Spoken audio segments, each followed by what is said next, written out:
In today's video, I'm going to walk you through 4 things that you should consider when planning out your own cable railing system.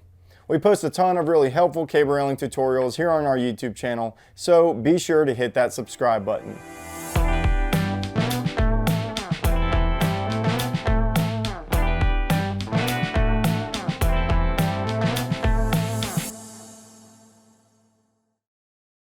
If you're adding cable railing to existing construction, it's really important to inspect all of the posts and handrails for anything that could potentially jeopardize the integrity of your cable railing system. Look for things like rot, warping, and checks or cracks. You need to make sure that your posts can support the tension cable.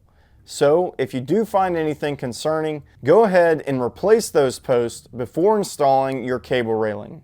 If you're renovating your deck, you're probably replacing your old balustrade, and there's a good chance that you're going to need to add in some additional posts for your new cable railing system. Whether your deck is new or existing, the National Building Code for cable railing is going to require that your posts are spaced every 4 feet or less. This is important because the further that your posts are spaced from one another, the easier it is for the cables to be pulled apart.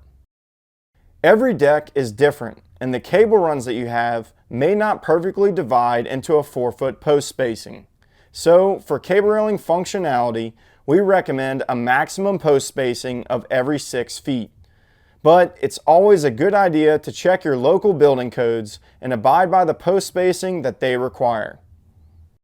There's a good chance that you're going to be either painting or staining the posts and handrails on your deck, and it's a good idea to make sure that that is taken care of before installing your cable railing system. As you can imagine, cutting in and around cable railing fittings is tedious. So if you get it out of the way before those fittings are there, the only thing you'll have to do later is touch up any scratches or blemishes.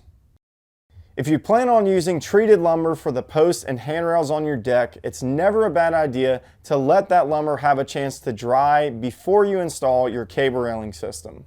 Over time, freshly treated timber can shrink from drying, which can cause the cables to lose tension. If you don't have time to wait, then go ahead with the installation, knowing that you may have to come back and retension the cables at a later date. And if you're using any through-post tensioning components, you'll want to stop short of cutting your stud off and wait till the lumber has dried and then complete final tensioning.